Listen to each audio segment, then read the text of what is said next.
Bonjour à tous et bienvenue sur Crypto Flash, la chaîne de l'actualité crypto. Aujourd'hui, bien sûr, un zoom sur le marché crypto. Regardez cette hausse phénoménale du marché, surtout Ethereum, plus 17,7%. C'est juste énorme, mais la plupart des crypto-monnaies sont en hausse. On a le marché dans sa globalité qui fait plus 8%. Bitcoin 6%, BNB 8%, on a aussi du Dogecoin 8%, Avalanche 12%, bref, une très très bonne journée, mais vraiment qui est en train d'être tirée vers le haut par l'Ether. Et qu'est-ce qui se passe autour de l'Ether? Eh bien, si vous suivez ma chaîne régulièrement, je vous ai fait une vidéo il y a 3 jours sur, regardez, c'était quoi le titre? Crypto, surprise en vue, la grosse crypto qui pourrait surprendre dans quelques, je sais pas ce que j'avais mis, quelques mois. Et là, c'est beaucoup plus tôt que prévu. C'était l'analyse de Coinbase sur le fait que le marché était en train de sous-estimer à quel point ça pouvait arriver tôt, cette validation de l'ETF Spot Bitcoin. Spot Ether, pardon.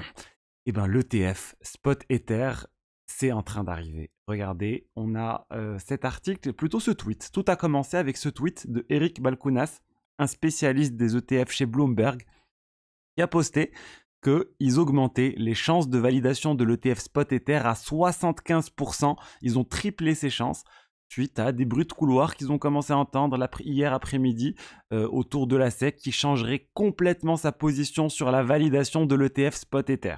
Alors que tout le monde s'attendait à cette baisse, on va dire la majorité des gens s'attendaient à ce refus de l'ETF Spot Ether pour le 23 mai, pour le 24 mai. Et ben là, non, il change complètement. Donc j'ai fait un tweet sur le fait que je les trouvais pas très crédibles en faisant ça. Parce que c'est vrai que ça fait des mois qu'ils nous disent que non, l'ETF n'arrivera pas, l'ETF Ether n'arrivera pas fin mai. Ils ont vraiment changé, là, ils ont fait un revirement total de leur position. Alors peut-être qu'il y a effectivement eu un changement provenant d'ailleurs sûrement de très très haut. On parle de Joe Biden, on parle de quelque chose qui vient de très haut, de changement de la position de la Maison Blanche sur les cryptos. C'est peut-être ce qui est arrivé. Mais en tout cas, le marché là est tout à fait d'accord avec cette analyse. On passe désormais sur Polymarket, qui est un marché de prédiction, à 61% de chance de validation de l'ETF Spot Ether d'ici fin mai. Donc vraiment là, c'est assez incroyable de voir ce changement. On est passé voilà, de 13% de chance hier à 61% de chance aujourd'hui. C'est juste énorme. Honnêtement, je vous avais dit qu'on n'était pas à l'abri d'une bonne surprise. Là, c'est une bonne surprise qu'on est en train de voir. C'est quelque chose qui fait vraiment plaisir. Parce que voilà, on va avoir, j'espère qu'on va avoir cet ETF qui va arriver. Ça va peut-être ouvrir la porte à d'autres ETF crypto. On parle du Bitcoin, de l'Ether. C'était mal parti quand on voit que la SEC est en train de s'attaquer à plein de choses autour de Ethereum. L'enquête qu'ils ont autour de Consensus, le fait qu'Ethereum serait une security. Bref, c'est très très bien. Un autre signe qui montre que c'est en train de s'accélérer, à part le tweet de Rick Valkunas, c'est Coindesk qui nous dit que la SEC aurait demandé aux exchanges qui veulent lister l'ETF Spot Ether de remplir rapidement un formulaire pour pouvoir être en mesure de faire ça. Donc vraiment, ils sont en train d'accélérer les choses. On sent vraiment que c'est la décision qui vient de très haut pour pouvoir valider cet ETF. Semblait peut-être un peu plus crypto-friendly. En vue des élections américaines, on a Donald Trump qui se positionne vraiment en mode pro-crypto et Biden, l'administration Biden avec Gary Gensler qui était anti-crypto jusqu'à maintenant. Peut-être qu'ils sont en train de changer vu l'année électorale en cours. Alors, est-ce que ça va encore emmener l'Ether vers un plus haut historique? On l'a vu avec l'ETF Spot Bitcoin, il peut y avoir beaucoup de volatilité, il peut y avoir une baisse, il peut y avoir une hausse, mais en tout cas, ça tire quand même globalement le marché vers le haut. Moi, je pense qu'on va avoir des plus hauts historiques qui vont arriver pour l'Ether. Comme on l'a vu pour le Bitcoin, je pense que l'Ether va dépasser les 4000 $, clairement, voire beaucoup plus. Sur le long terme, je pense que ça va d'ailleurs faire beaucoup plus. Ma position n'a pas changé sur le sujet, je reste vraiment très très bullish sur l'Ether. Et maintenant, toute la question qui va se poser, si jamais bien sûr c'est validé le TF Spot Ether, qu'est-ce qui va venir après? Alors il y a les fans de XRP qui disent que ça sera XRP le prochain, mais moi je pense, vu les tensions en cours avec la SEC, je pense pas que ça va arriver tout de suite. Il peut y avoir d'autres choses, telles que Solana. Honnêtement, si je devais parier, je serais plus sur le Solana à mon niveau, sur le prochain ETF qui serait validé, si jamais il y en a un autre qui arrive. Voilà, je mise sur Solana pour le prochain ETF. Et là, on a pas mal parlé de tout ça, de l'ETF Spot Ether, mais vraiment, on va parler d'autre chose. Parce qu'il n'y a pas que ça dans la vie, il n'y a pas que les ETF. On va aussi parler. Allez, parlons de piratage avec Gala Games. Il y a eu un gros souci sur Gala Games, la plateforme aurait perdu dans les 200 millions de dollars suite à un exploit, donc une faille de sécurité qui a été exploitée. Le token a baissé de plus de 15%. Alors selon The Block, il y a la trésorerie qui a été attaquée et le hacker a réussi en compromettant des clés privées. On ne sait pas comment il a réussi à minter 5 milliards de tokens Gala. Ça vaut à peu près 200 millions de dollars. Et voilà, on va dire comment il y a eu la problématique. Ce qui est drôle, c'est qu'on est encore sur... Enfin, ce qui est drôle. Ce qui est triste aussi, c'est qu'on n'est pas... On semble pas être sur quelque chose lié au smart contract encore une fois. On attend plus de détails. Mais voilà, Gala Games piraté, c'est très mauvais pour le token. Vous avez eu des problèmes dernièrement aussi avec des cofondateurs.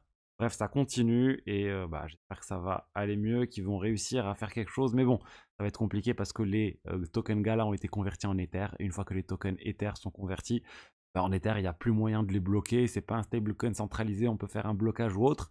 Le seul espoir, c'est que ça soit transféré sur des exchanges centralisés, par exemple, et qu'il y ait un blocage à ce niveau-là. Mais j'imagine que le pirate va sûrement passer par Tornado Cash ou quelque chose de similaire. Ensuite, je vous ai parlé hier de Eigenlayer et de Ethereum avec, on va dire, la Eigenlayer qui est en train de payer des chercheurs de la fondation Ethereum pour être des advisors. Ben là, on a le nom du deuxième chercheur et c'est pas n'importe qui, c'est Dankrad Feist. Le nom ne vous dit peut-être rien, mais il faut savoir que la dernière mise à jour d'Ethereum, EIP 4844, le proto Dank Sharding, et ben le Dank, ça vient de Dankrad Feist, c'est lui qui est derrière cette mise à jour, cette idée. C'est quelqu'un de très très connu, très reconnu dans la communauté. Vraiment, ils ont pris deux des meilleurs chercheurs et ils les payent pour étudier les risques associés au restaking. Voilà, au moins maintenant on sait qui c'est. Maintenant on attend de voir l'investisseur. Pareil, il y a un investisseur maintenant qui travaille à la fondation Ethereum qui investit sur Eigen Labs au tout début. Ça pour l'instant on ne sait toujours pas qui. Et enfin, on va parler de Sei. Sei, donc c'est la blockchain qui veut venir avoir des hautes performances, concurrente de Aptos et d'autres blockchains similaires. Et bien, la fondation Sei vient de proposer la version 2, une mise à jour du protocole pour apporter la compatibilité EVM. Donc Sei, jusqu'à maintenant, c'est pas compatible EVM, donc c'est pas compatible avec les smart contracts qui tournent sur la plupart des blockchains tels que Ethereum, Avalanche, etc. Solana, c'est pas non plus compatible EVM. Mais là, Sei veut apporter cette compatibilité EVM et c'est une très bonne chose. Ça pourrait permettre d'avoir d'un niveau les hautes performances de Sei et avoir aussi l'EVM et du coup la facilité d'utilisation pour les développeurs, pour les applications, de pouvoir lancer du code qui tourne déjà sur d'autres blockchains, le lancer facilement sur Sei. Ça aussi, c'est quelque chose qui devrait permettre à Sei de se développer davantage. Donc bon, une bonne chose. Alors, quand est-ce que ça va arriver? C'est pas tout de suite. Il reste une dernière étape qui devrait arriver là dans les prochains jours.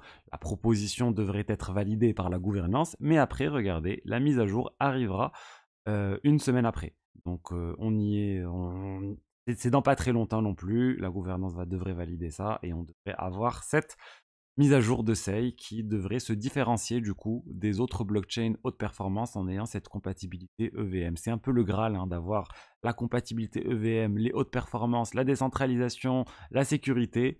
Bref, tout le monde est en train d'essayer d'apporter la même chose et j'ai l'impression que toutes les blockchains sont en train de converger un peu vers quelque chose de similaire et au final, c'est les utilisateurs qui vont décider sur quoi ils vont aller. On a par exemple des solutions de niveau 2 sur Ethereum qui veulent adopter l'EVM, plutôt la machine virtuelle de Solana, telle que Eclipse. Donc vraiment, on est en train de voir je pense qu'on va avoir d'une seule blockchain similaire qui va être copiée sur pas mal d'autres blockchains et une différenciation qui va se faire sur les applications, sur la communauté, sur pas mal de choses. Voilà, j'ai hâte de voir l'avenir des blockchains. Voilà ce que je voulais vous dire aujourd'hui sur les diverses actualités crypto. J'espère que le contenu vous a plu. Si vous souhaitez soutenir la chaîne aussi, vous pouvez vous inscrire sur Bitvavo. C'est un partenaire de la chaîne. Il y a 10 € offerts à la première inscription. Il suffit de réaliser le dépôt de 10 € pour en profiter. Il y a plein de cryptos différentes sur Bitvavo. Plus de 250 cryptos. Là, sur le mois d'avril, ils ont notamment rajouté Liquidity. Ils ont rajouté Etherfi, bref, ils ont rajouté Ethena. Il y a 250 cryptos. Vous pouvez les voir sur le site. Et voilà ce que je voulais vous dire. Et je vous dis à demain pour la suite. Allez, au revoir.